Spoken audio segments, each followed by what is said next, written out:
Hello everyone, welcome to the Fourth Branch program, the place for common sense.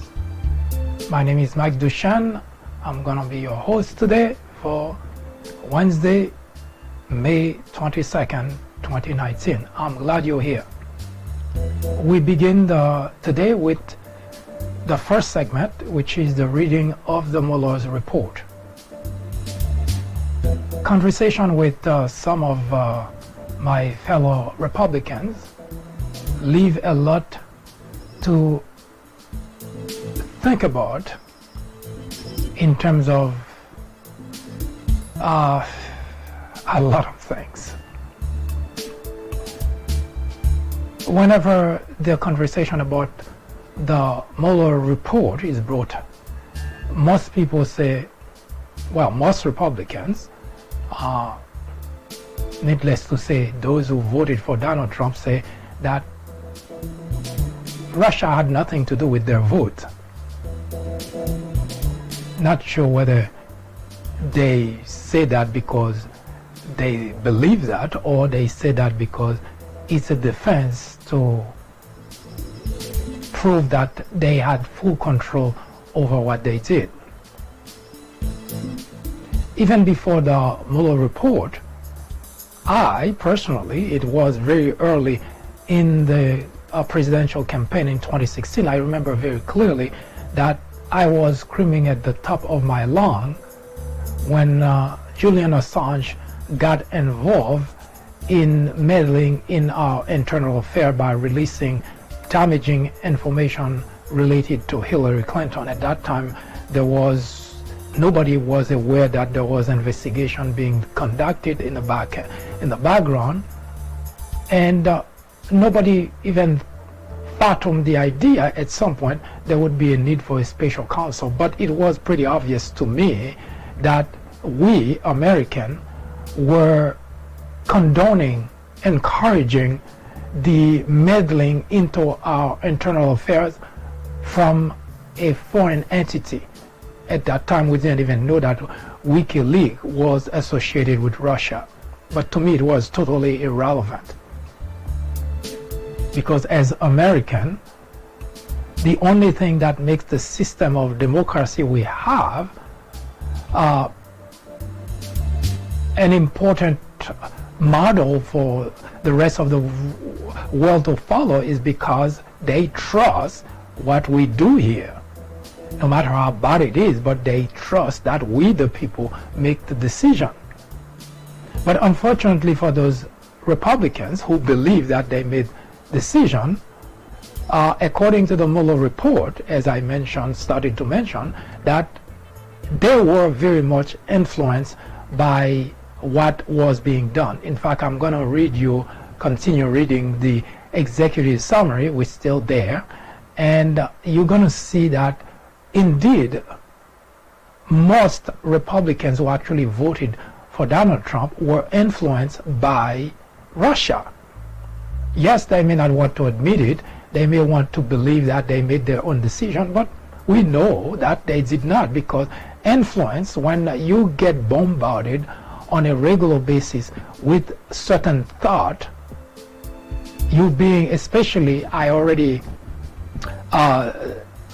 talked about the fact that the Republican constituent and Republican leaning constituent are very much influenced by life-related matters.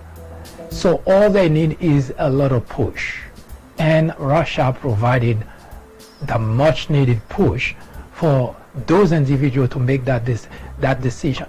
Yes, they can continue to believe that they made their decision, but as reported in the Mueller's report, 126 million people, Republicans, who went to the poll, they consumed Russia's propaganda in the 2016 election on a daily basis. How much influence that has on people? Well, what you're currently looking at is called a mass suicide. It was 912 people Now, you may not know or even care to, or maybe even remember the Jonestown mass suicide. That was a religious mass suicide. Now, it happened in 1978. Now, mass suicide, especially religious, it's not anything new. It actually started to happen since 1906 in India, when at least according to historical record, when the first mass suicide was recorded.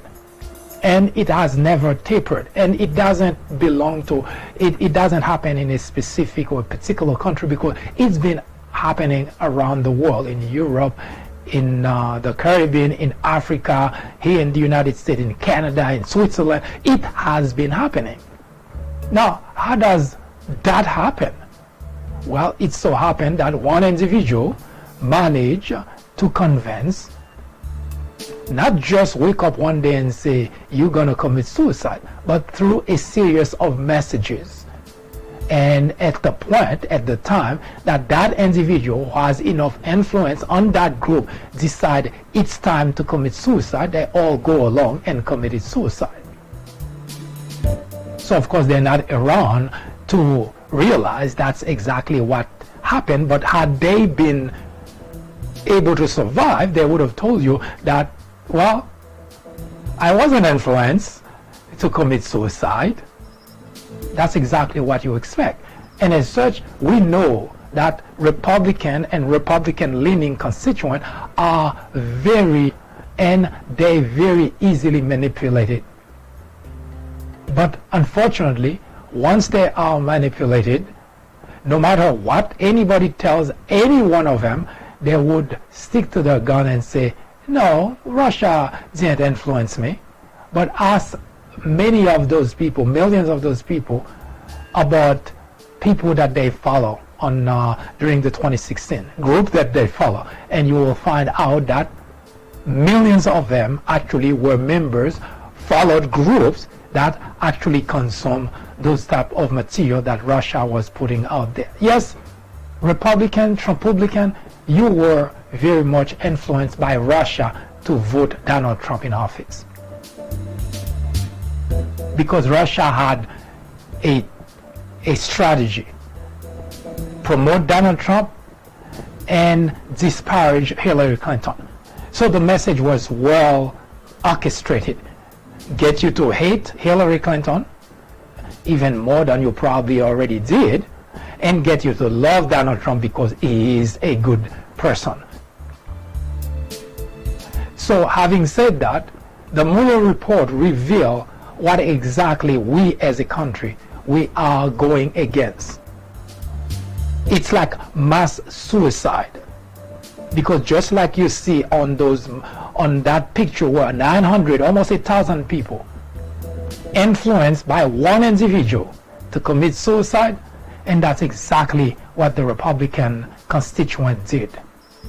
Now that would have been not okay, but that would have been possible to get them back to reality. Unfortunately, they also have Republican legislators that have also had fallen into the same predicament. As such, they completely abandon the original, the most important job they have, that to exercise oversight on the executive branch. And that is not small, because the United States of America is suffering because of that. Now, all those people believe they made their decision, but they did not. Russia made the decision for them. So when I say that Russia made your decision, and I had a lot of my fellow Republicans who argue with me back and forth, no, they made the decision.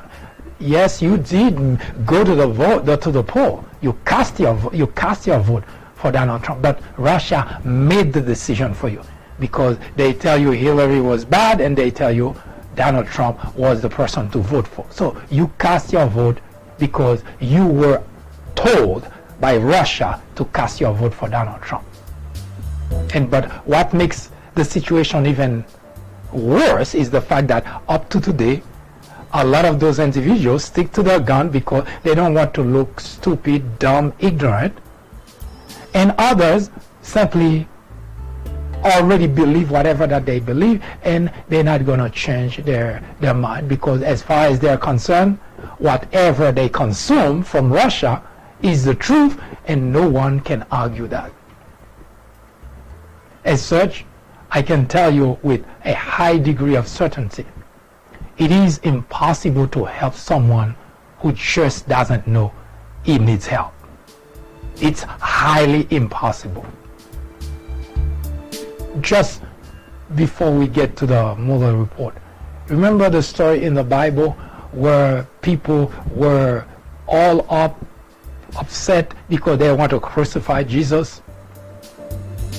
Even once Pilate say, what did he do? Well, they were already influenced by some group that tells them Jesus needed to be killed, to be crucified. And there was absolutely nothing that anybody could say that would change their mind. Yes, throughout history, that's the way that mankind has been acting. And the Republican Party today is completely under the control of a foreign entity, Russia.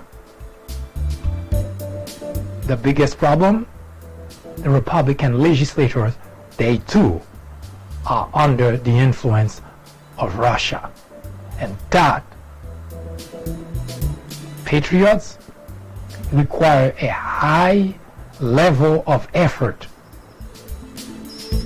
to save the Republic from those who believe they're doing the right thing.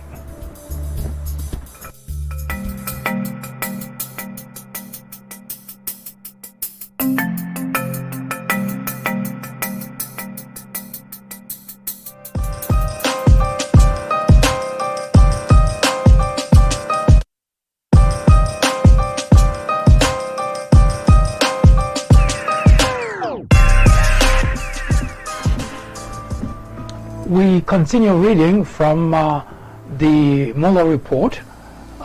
We are still reading the executive summary. So here we go.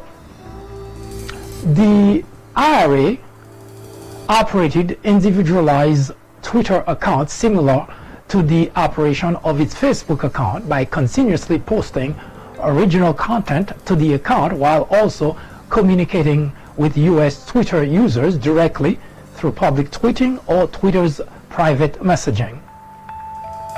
The IRA used many of these accounts to attempt to influence US audience on the election. Individualized accounts used to influence the US presidential election included the handle at 10_gov, which is described above, at Jen_Abrams, claiming to be a Virginian Trump supporter with 70,000 followers, at Pamela_Moore 13, claiming to be a Texan Trump supporter with also 70,000 followers, and at America_First_ and anti-immigration persona with 24,000 followers. In May 2016, the IRA created the Twitter account at March_for_Trump, which promoted IRA organized rallies in support of the Trump campaign, which was described above. The next two paragraphs are completely redacted. Using these accounts and others, the IRA provoked reactions from users and the media. Multiple IRA posted tweets gained popularity. US media outlet also quoted tweets from IRA control account and attributed them to the reaction of real US persons. Similarly, numerous high-profile U.S. persons, including former Ambassador Michael McFaul, Roger Stone, Sean Hannity, and Michael Flynn Jr., retweeted or responded to tweets posted to this IRA control account. Multiple individuals affiliated with the Trump campaign also promoted IRA tweets, discussed below. Now, before we go to the IRA tweet, let's look at the footnotes on the previous page. Footnote 66, redacted. Footnote 67, other individualized accounts included at Missouri News US, an account with 3,800 followers that posted pro-Sanders and anti-Clinton material. Footnote 68, C at March_4_Trump, 5 May 30th, 2016 tweet, first post from account. Footnote 69, redacted. Footnote 70, for example, one IRA account tweeted, "To those people who hate the Confederate flag, did you know that the flag and the war wasn't about slavery? It was all about money." That's a tweet. The tweet received over 40,000 responses. And it came from the Twitter account at Jen Abrams_Abram, 4/24/2017 at 2:37 p.m. Footnote 71, Josephine Lukito and Chris Wells. Most major outlets have used Russian tweets as sources for partisan opinion. Study, Columbia Journalism Review, March 8, 2018. See also Twitter steps up to explain hashtag New York values to Ted Cruz. Washington Post, January 15, 2016, citing IRA tweet. People are slamming the CIA for claiming Russia tried to help Donald Trump. U.S. News and World Report, December 12, 2016. Now back to the reading of the page. The title is IRA Botnet Activities. First paragraph, which seems to be one sentence, redacted. Second paragraph, which is 1/3 of the page, redacted. Third paragraph, which is a three sentences, completely redacted. Now, the only paragraph in that page read, in January 2018, Twitter publicly identified 3,814 Twitter accounts associated with the IRA. According to Twitter, in the 10 weeks before the 2016 U.S. presidential election, these accounts posted approximately 175,993 tweets, approximately 8.4% of which were election related. Twitter also announced that it had notified approximately 1.4 million people who Twitter believe may have been in contact with IRA control account. Now the footnote from the previous page, footnote 72, at McFaul, 4/30/16 tweet, responding to tweet by at Jen Abrams. Footnote 73, at Roger Stone Jr., 5/30/16 tweet, retweeting at Pamela Moore 13, at Roger Stone 4/26/16 tweet, same. Footnote 74, at Sean Hannity, 6/21/17 tweet, retweeting at Pamela_Moore 13. Footnote 75, at M. Flynn Jr., 6/22/17 tweet, retweeting at Jens_Abram. This is what happens. That's Mike Flynn saying that. This is what happened when you add the voice over of an old documentary about mental illness onto video of SJWs, probably referring to the Wall Street Journal, maybe. Footnote 76, a botnet refers to a network of private computers or account control as a group to send specific automated messages. On the Twitter network, botnets can be used to promote and republish, retweet specific tweets or hashtag in order for them to gain larger audiences. Footnotes 77 and 78 are redacted. Footnote 79, Eli Rosenberg, Twitter to tell 677,000 users they were had by the Russian. Some signs show the problem continues. That's Washington Post, January 19, 2019. Now back to reading the pages. Number 5, U.S. operation involving political rallies.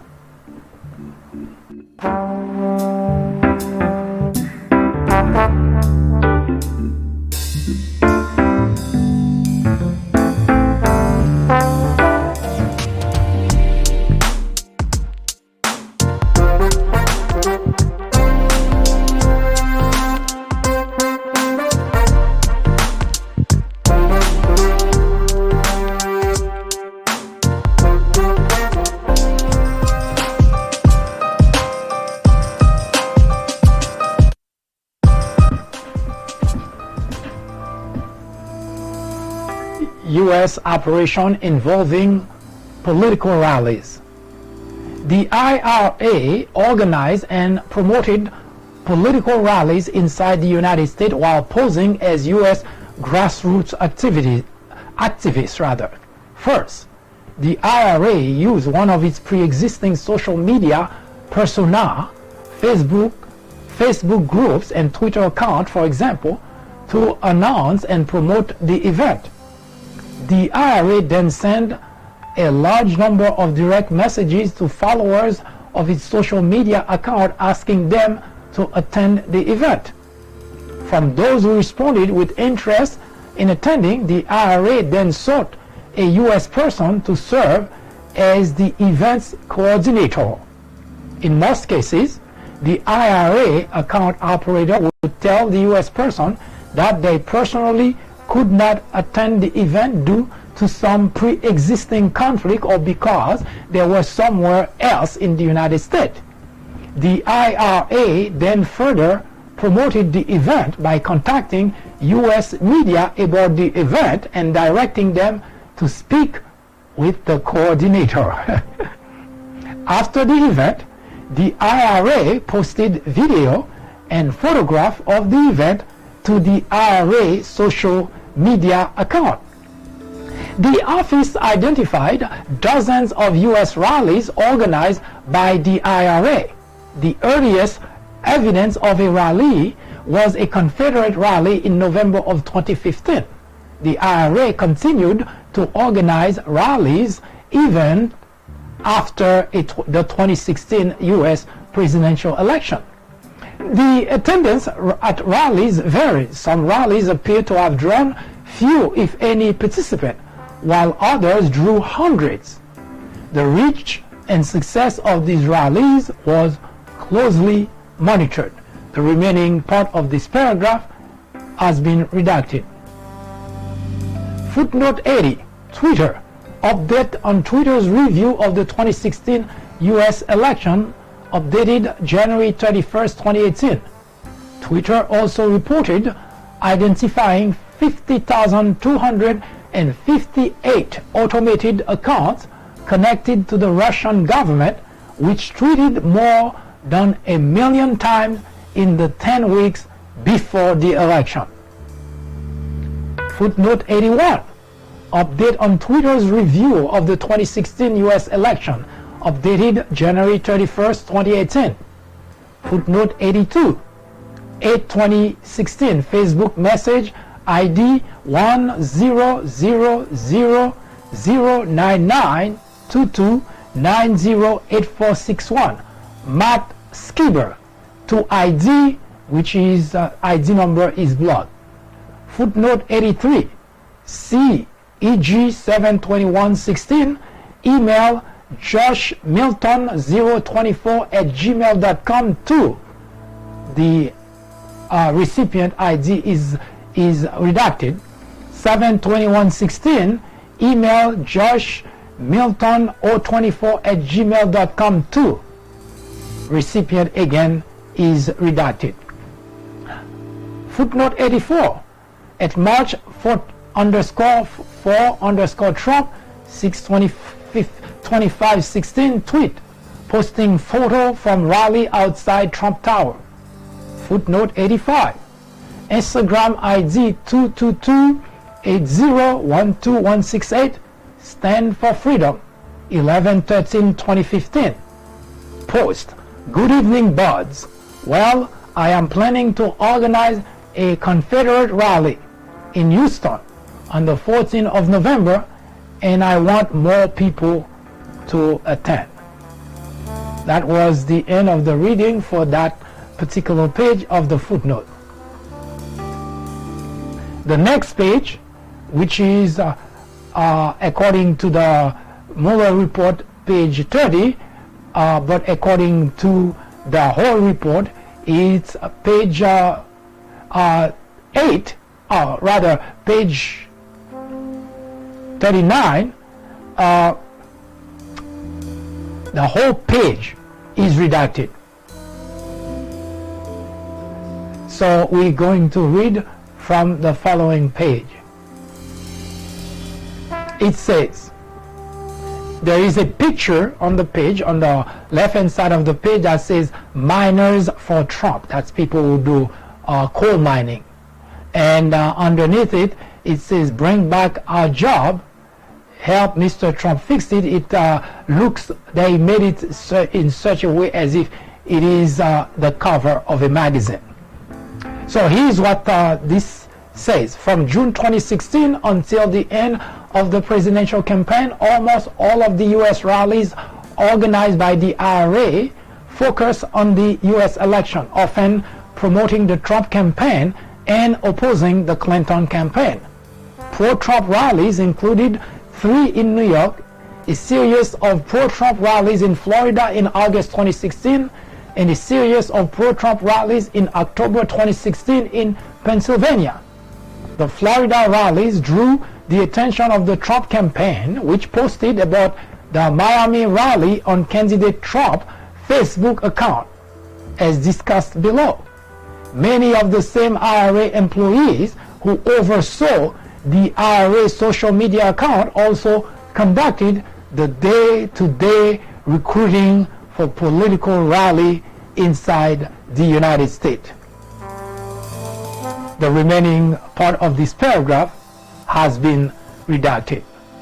The next topic, the next segment, says targeting and recruiting of U.S. person. It is a segment we will read at the next reading of the Mueller's report. You are on the Fourth Branch program, the place for common sense.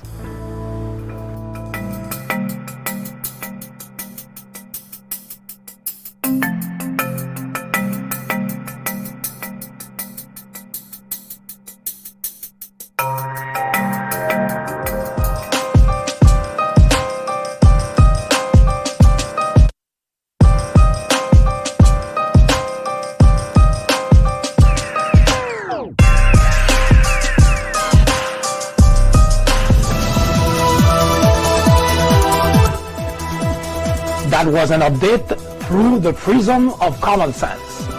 Join us again at the top of the hour. I am MD, host of the Fourth Branch program, the place for common sense. Send us comments, criticism, suggestion, or simply let us know how we're doing. Thank you for watching. See you in just a bit.